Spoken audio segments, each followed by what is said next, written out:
नमस्कार दोस्तों, मैं आपका दोस्त मनीष आप सभी का अपने इस YouTube चैनल पर बहुत बहुत स्वागत करता हूं। तो दोस्तों, आज हम लोग इस वीडियो में सीखने का वक्र, सीखने का पठार तथा सीखने का स्थानांतरण या फिर अंतरण, इन सभी पहलुओं पर चर्चा करेंगे। तो आइए हम लोग सबसे पहले जानते हैं कि सीखने का वक्र क्या होता है। सीखने के वक्र को इंग्लिश में लर्निंग कर्व्स बोलते हैं। यह जो सीखने का वक्र होता है, जब हम अपने जीवन काल में किसी कार्य को सीखना प्रारंभ करते हैं, तब सीखने की जो गति होती है वह प्रारंभ से लेकर अंत तक एक समान नहीं रहती है, बल्कि सीखने की जो गति होती है कभी बहुत तेज हो जाती है, कभी बहुत धीमी हो जाती है, या फिर कभी कभी बिल्कुल रुक सी जाती है। यानी जो सीखने की गति होती है प्रारंभ से लेकर अंत तक वह एक समान नहीं रहती है, बल्कि वह घटती बढ़ती या फिर बिल्कुल न हो पाती है।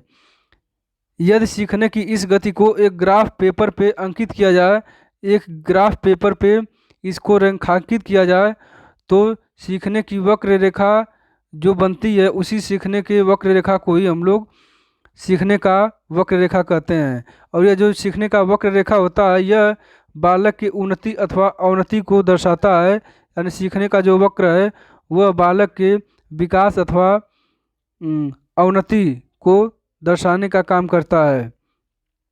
आइए हम लोग इस सीखने के वक्र से संबंधित कुछ परिभाषाओं को देखते हैं। इसका जो पहला परिभाषा वह गेट्स व अन्य के अनुसार दिया गया है, और इसके अनुसार कहा गया है कि सीखने का वक्र अभ्यास तथा सीखने की मात्रा, गति एवं प्रगति की सीमा को ग्राफ पर प्रदर्शित करते हैं।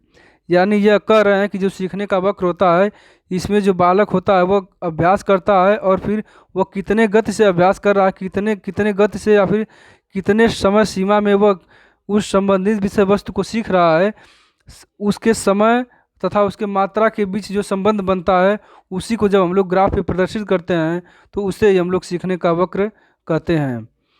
तथा अगली जो परिभाषा है वह है अधिगम करने की प्रगति एवं अवनति को दिखाने वाली रेखा को सीखने की वक्र रेखा कहते हैं। यानी इसमें यह बताया जा रहा है कि जब बालक सीखता है तो उसके सीखने में कभी कभी अवनति होती है या फिर कभी कभी उन्नति होती है। यानी कभी कभी जो बालक होता है वह तीव्र गति से सीखता है, या फिर कभी कभी बालक जो है वह बिल्कुल भी नहीं सीख पाता, या फिर उसके सीखने की गति जो होती है वह एकदम घट जाती है।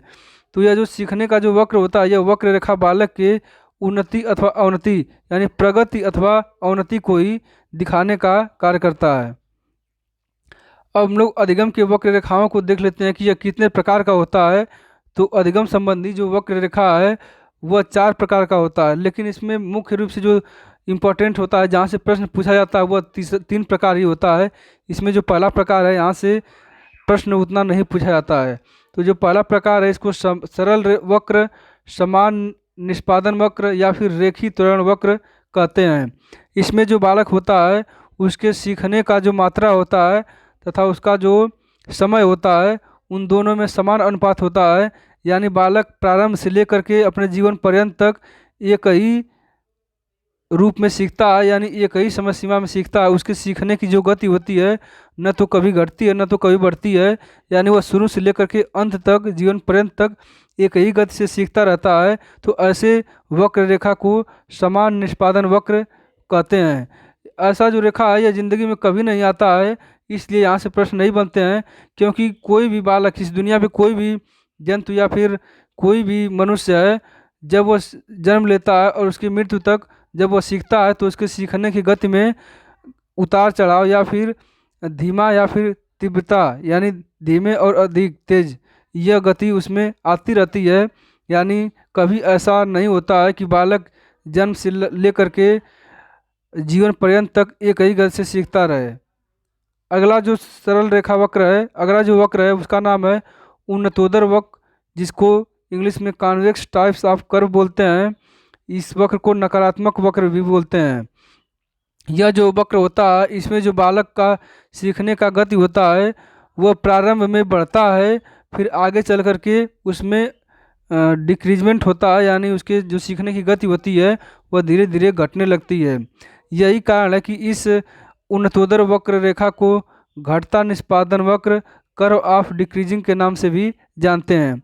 इस वक्र में जो बालक के सीखने की जो मात्रा होती है वह शुरू में बढ़ती है फिर बाद में घटती है। जैसे मान लीजिए शुरू में कोई बालक है, वह 1 घंटे में 1 अध्याय सीख रहा है, फिर अगले दूसरे घंटे में वह क्या है कि 4 अध्याय सीख रहा है, फिर अगले घंटे में वह 6 अध्याय सीख रहा है। यानी उसके सीखने की जो गति है प्रारंभ में वह बढ़ रही है, लेकिन फिर 6 अध्याय के बाद फिर जब वो अगले घंटे में सीखता है तो उसके जो सीखने की गति है वो कम हो जाती है। वह सिर्फ आधा अध्याय ही सीख पाता है, फिर उसके अगले वाले समय में वह आधा से भी कम सीख पाता है। इस प्रकार से जो बालक के सीखने की जो मात्रा होती है वह धीरे धीरे घटने लगती है। तो इस प्रकार के वक्र को उन्नतोदर वक्र, नकारात्मक वक्र या फिर कॉन्वेक्स वक्र के नाम से जानते हैं। अगला जो वक्र है वह है नतोदर वक्र, जिसको कॉन्केव कर्व भी बोलते हैं, इसको सकारात्मक वक्र भी बोलते हैं। इस वक्र में जो बालक के सीखने की जो गति होती है वह प्रारंभ में बहुत कम होती है, लेकिन आगे चलकर धीरे धीरे उसके गति में वृद्धि होने लगती है, यानी जो उसके सीखने की गति है वह बढ़ जाती है। जैसे मान लीजिए प्रारंभ में कोई बालक है, वह शुरू में आधी घंटे में वह जो है 1 अध्याय सीखता है, फिर अगले जो आधा घंटा है उसमें वह आधे अध्याय सीखता है, फिर ऐसे वह कम सीखता है, लेकिन आगे चल करके वह 1 घंटे में 2 अध्याय, फिर अगले घंटे में 4 अध्याय ऐसे करके सीखने लगता है। तो यानी जो बालक के जो सीखने की गति है वह प्रारंभ में कम रहती है और आगे चल करके बढ़ जाती है। तो ऐसे वक्र को हम लोग नतोदर वक्र, कॉन्केव वक्र या फिर सकारात्मक या फिर बढ़ता निष्पादन वक्र, कर्व ऑफ इंक्रीजिंग के नाम से जानते हैं। अब हम लोग अगले वक्र को देखते हैं। इसमें जो यह वक्र है मिश्रित वक्र, इसको इंग्लिश में कॉम्बिनेशन वक्र भी कहते हैं, इसको यश प्रकार का वक्र भी कहते हैं। यश प्रकार का वक्र इसलिए कहते हैं क्योंकि इसमें जो सीखने की गति होती है वह घटती बढ़ती रहती है। यही कारण है कि इसका जो वक्र बनता है वह यश टाइप का बनता है, जैसे यहाँ पे बना हुआ है। इस कारण इसको मिश्रित वक्र को यश टाइप वक्र भी कहते हैं और इसको मिश्रित निष्पादन वक्र, curve of mixed type returns बोलते हैं। इस वक्र में जो बालक होता है वह तीव्र गति से कभी सीखता है, कभी धीमी गति से सीखता है, फिर कभी तीव्र गति से, फिर कभी धीमी गति से। यानी इसमें जो है बालक हमेशा घटता बढ़ता रहता है, यानी बालक की जो सीखने की गति है वह घटती बढ़ती रहती है। जैसे पहले बहुत अधिक सीखेगा, फिर उसका गति कम हो जाएगा, फिर सीखेगा अधिक फिर कम, फिर सीखेगा अधिक फिर कम, फिर अधिक फिर, यानी उसका जो कर्व होता है वह मिक्स्ड होता है। इसमें प्रगति एवं अवनति दोनों को दर्शाया जाता है। अब हम लोग अधिगम के पठार को देख लेते हैं। इसको इंग्लिश में प्लेट्यू ऑफ लर्निंग बोलते हैं।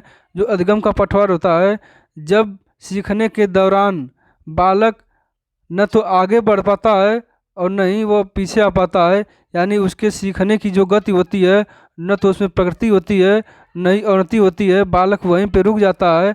तो ऐसे अधिगम के वक्र को हम लोग अधिगम का पठार बोलते हैं। यानी सीखने के दौरान आगे न बढ़ने की अवस्था पठार है। छात्र इस अवस्था में कोई भी प्रगति नहीं कर पाता है। जैसे मान लीजिए शुरू में बालक किसी कार्य को बहुत तीव्र गति से कर रहा है, जैसे मान लीजिए शुरू में बालक मैथ के सभी सवालों को हल कर पा रहा है, या फिर शुरू में बालक 1 घंटे में 1 अध्याय, दूसरे घंटे में 2 अध्याय, तीसरे घंटे में 3 अध्याय ऐसे ऐसे करके पढ़ता है। लेकिन एक समय ऐसा आता है कि बालक जो है उससे अधिक सीख नहीं पाता है, यानी उसके जो सीखने की गति है उसमें रुकावट आ जाती है। उसी रुकावट को हम लोग पठार कहते हैं। यानी जब बालक न तो आगे बढ़ पाता है न तो नीचे आ पाता है, यानी न तो उसमें प्रगति होती है न फिर अवनति होती है, ऐसी स्थिति को पठार कहा जाता है। पठार होने के कई कारण हो सकते हैं, जैसे कि कार्यों की जटिलता, यानी जो बालक कार्य कर रहा है उसमें जो उसके करने की जो तरीका है वो अगर जटिल है तभी कार्य में पठार आ जाएगा। या फिर सीखने की जो अनुचित विधि है, जैसे मान लीजिए कोई सीखने का अगर गलत तरीके का प्रयोग कर रहा है तब भी उस कार्य में पठार आ जाएगा। या फिर कोई बालक थक चुका है तो थकान के कारण भी उसकी सीखने की गति में अवरोध उत्पन्न हो जाएगा।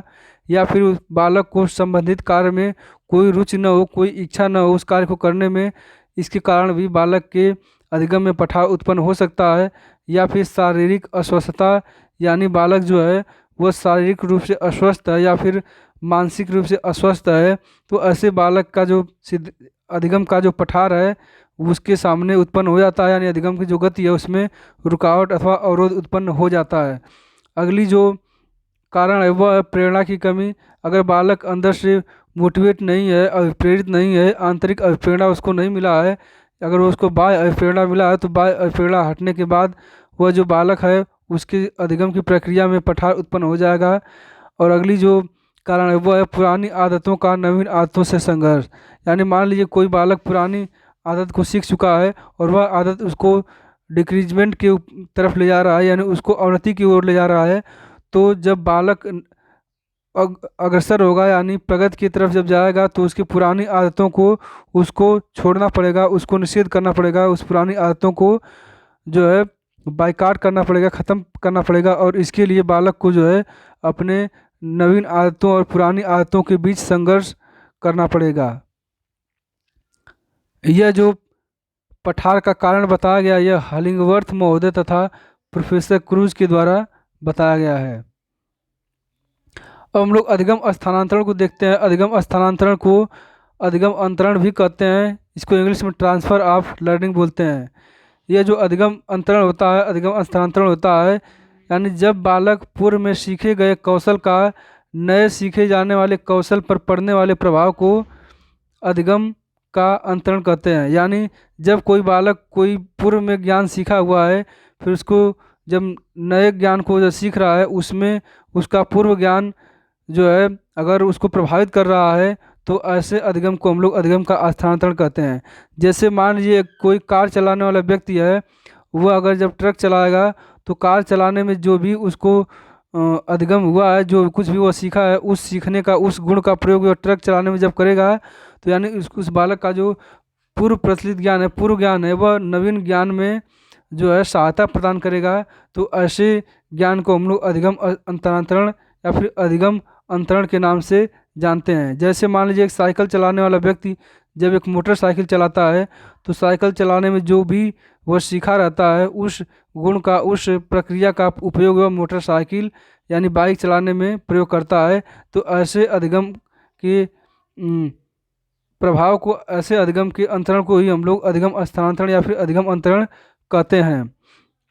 अब हम लोग अधिगम स्थानांतरण के प्रकार को जान लेते हैं। तो जो अधिगम स्थानांतरण का प्रकार है वह 3 प्रकार का होता है। पहला है सकारात्मक, जिसको धनात्मक स्थानांतरण भी बोलते हैं।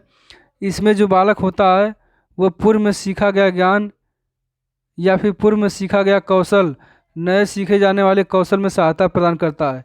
यानी बालक जो पहले में जो कुछ भी सीखा है पहले, जैसे मान लीजिए बालक शुरू में गिनती पहाड़ा या फिर जोड़ घटाना सीखा है, तो अगली कक्षा में जब वह जाएगा तो वह जोड़ घटाना उसको गुणा भाग करने में सहायता प्रदान करेगा। तो ऐसी स्थिति में हमें कह सकते हैं कि जो बालक का अधिगम अंतरण हुआ है वह सकारात्मक या फिर धनात्मक स्थानांतरण हुआ है। दूसरा जो है वह है ऋणात्मक या फिर नकारात्मक स्थानांतरण। इसमें जो होता है पूर्व में सीखा गया कौशल नए सीखे जाने वाले कौशल में बाधा उत्पन्न करता है। जैसे मान लीजिए कोई बालक संस्कृत सीखा हुआ है और संस्कृत सीखने के बाद जब वह उर्दू या फिर फारसी सीखता है तो उसमें जो संस्कृत का ज्ञान रहता है वह उर्दू या फारसी सीखने में उसको बाधा उत्पन्न करता है या फिर कठिनाई उत्पन्न करता है। तो इस प्रकार का जो अधिगम अंतरण होता है, अधिगम स्थानांतरण होता है, इसको हम लोग ऋणात्मक या फिर नकारात्मक अधिगम अंतरण या फिर स्थानांतरण कहते हैं। अगला जो है वह है शून्य स्थानांतरण या फिर शून्य अंतरण। इस अंतरण में जो बालक होता है उसका जो पूर्व ज्ञान होता है, न तो पूर्व ज्ञान उसमें सहायता प्रदान करता है और न ही कोई बाधा उत्पन्न करता है। जैसे मान लीजिए कोई बालक जो है वह अगर कोई बालक जो है इंग्लिश बोलना सीख लिया है या फिर इंग्लिश का अच्छा ज्ञान रखता है, तो अगर उसको जो है कि मैथ अगर सीख रहा है तो मैथ में उसका कोई उपयोग नहीं है, न तो इंग्लिश न तो उसको प्रभावित करेगा न तो उसको जो है आगे की तरफ ले जाएगा। यानी सीखने का ऐसा अंतरण या फिर ऐसा स्थानांतरण जब बालक का पूर्व ज्ञान न तो उसको प्रभावित करता है न ही उसको जो है आगे की तरफ ले जाता है, तो ऐसे अधिगम स्थानांतरण को शून्य स्थानांतरण कहा जाता है। सीखने के अधिगम के स्थानांतरण को अन्य रूपों में भी देखा जा सकता है। पहला है क्षैतिज स्थानांतरण, जिसको हॉरिजॉन्टल ट्रांसफ़र भी बोलते हैं। यह जो सीखने का क्षैतिज स्थानांतरण होता है इसमें जब किसी परिस्थिति में अर्जित ज्ञान, अनुभव या प्रशिक्षण का उपयोग व्यक्ति के द्वारा उसी प्रकार की लगभग समान परिस्थिति में किया जाता है तो इसे हम लोग सीखने का क्षैतिज स्थानांतरण कहते हैं। जैसे गणित में जोड़ घटाव के प्रश्नों को हल करने का अभ्यास उसी तरह के अन्य प्रश्नों को हल करने में काम आता है तो उसको हम लोग क्षैतिज स्थानांतरण बोलते हैं। जैसे अगर कोई बालक गणित में जोड़ घटाना सीखता है तो उसको जो है आगे गुणा भाग करने में भी यह जो है जोड़ घटाना काम आता है, या फिर जोड़ घटाना से ही संबंधित कोई अन्य प्रश्न को हल करने में अगर यह उसका जोड़ घटाना कार्य कर रहा है तो हम कह सकते हैं कि जो बालक का स्थानांतरण हो रहा है वह क्षैतिज स्थानांतरण हो रहा है। अगला जो है वह है ऊर्ध्व स्थानांतरण या फिर वर्टिकल ट्रांसफ़र। इसमें जब किसी परिस्थिति में अर्जित ज्ञान, अनुभव या फिर प्रशिक्षण का उपयोग प्राणी के द्वारा किसी अन्य विभिन्न प्रकार के उच्च स्तरीय परिस्थिति में किया जाता है तो इस सीखने के स्तर को ऊर्ध्व स्थानांतरण कहते हैं। यानी इसमें यह ध्यान देने वाली बात है उच्च स्तरीय परिस्थिति, यानी जब पूर्व में सीखा गया अनुभव, ज्ञान या प्रशिक्षण बालक के सेम उसी परिस्थिति के अनुसार जब उच्च परिस्थिति उससे थोड़ा सा उच्च स्तर का परिस्थिति उसके सामने जब उत्पन्न होता है तो उसको उसके समाधान के लिए जो बालक पूर्व के ज्ञान को अगर उसमें शामिल करता है, उसका सहयोग लेता है तो उसको हम लोग ऊर्ध्व स्थानांतरण कहते हैं। जैसे मान लीजिए स्कूटर चलाने वाला बालक या स्कूटर चलाने वाला व्यक्ति अगर कार चलाता है तो स्कूटर चलाना यह भी एक चलाने की ही प्रक्रिया है, वाहन चलाने की ही प्रक्रिया है, लेकिन जब वह कार चलाएगा तो कार जो है उच्च स्तरीय चलाने वाली प्रक्रिया हो जाएगी, यानी यह थोड़ा उच्च स्तर का हो जाएगा। एक साइकिल चलाना, एक मोटरसाइकिल चलाना, इन दोनों में उच्च स्तरीय परिस्थिति का फ़र्क है। यानी जो साइकिल चलाना है यह थोड़ा आसान है, जबकि जो बाइक चलाना यह थोड़ा सा उच्च स्तर का परिस्थिति है, यानी उच्च स्तर का कार्य है। उसी प्रकार से स्कूटर चलाने वाला जो कार्य है यह कार चलाने वाले कार्य से थोड़ा सा निम्न स्तर का है, यानी जो कार का चलाना है यह स्कूटर चलाने वाले अधिगम से थोड़ा सा उच्च स्तरीय परिस्थिति है। तो यही कहा गया ऊर्ध्व स्थानांतरण में कि जब किसी परिस्थिति में अर्जित ज्ञान, अनुभव या प्रशिक्षण का उपयोग प्राणी के द्वारा किसी अन्य विभिन्न प्रकार की उच्च स्तरीय परिस्थिति में किया जाता है तो इस प्रकार के सीखने को ऊर्ध्व स्थानांतरण कहते हैं। जैसे स्कूटर चलाने वाले व्यक्ति द्वारा कार चलाना सीखते समय उसके पूर्व अनुभव का ऊर्ध्व स्थानांतरण होता है। अगला जो है वह है द्विपार्श्विक स्थानांतरण। इसमें जब मानव शरीर के एक भाग को दिए गए प्रशिक्षण का अंतरण दूसरे भाग में होता है तो इसे हम लोग द्विपार्श्विक स्थानांतरण कहते हैं। जैसे मान लीजिए किसी बालक को अगर बाएं हाथ से लिखने का योग्यता आ गया है, यानी कोई अगर बाएं हाथ से लिखना सीख जाता है तो जब वह दाएं हाथ से लिखना प्रारंभ करता है तो जो बाएं हाथ से लिखने की जो प्रक्रिया रहती है वह दाएं हाथ से लिखने में भी उसको सहायता प्रदान करता है। यानी एक अंग का प्रयोग दूसरे अंग में जब होता है तो ऐसे स्थानांतरण को हम लोग द्विपार्श्विक स्थानांतरण के नाम से जानते हैं। अधिगम के स्थानांतरण से संबंधित कुछ महत्वपूर्ण सिद्धांत हैं, उन सिद्धांतों को देख लेते हैं। इसमें जो पहला सिद्धांत है वह है मानसिक अनुशासन या फिर मानसिक शक्तियों का सिद्धांत, जिसको वोल्फ महोदय ने प्रतिपादित किया है। अगला है समान या फिर समरूप तत्वों का सिद्धांत, इसको 1903 में थार्नडाइक महोदय ने प्रतिपादित किया। अगला है सामान्यीकरण का सिद्धांत, इसको चार्ल्स जूड महोदय ने प्रतिपादित किया है। यह सामान्यीकरण का सिद्धांत कई बार एग्जाम में पूछा जा चुका है। अगला जो है आदर्शों एवं मूल्यों का सिद्धांत, यह W.C. बागले के द्वारा दिया गया है, यह भी कई बार पूछा जा चुका है। अगला है अवयवी या फिर अवयववादी सिद्धांत, इसके प्रतिपादक वर्दाइमर, कोहलर तथा कोपका हैं। अगला जो सिद्धांत है द्वितत्व का सिद्धांत, इसके प्रतिपादक स्पीयरमैन है। और अगला जो सिद्धांत है वह सामान्य और विशिष्ट कारक सिद्धांत, सामान्य और विशिष्ट कारक का सिद्धांत, यह भी स्पीयर महोदय के द्वारा दिया गया है। अगला है संयोजनवादी सिद्धांत, इसको थर्नडाइक महोदय के द्वारा प्रतिपादित किया गया है।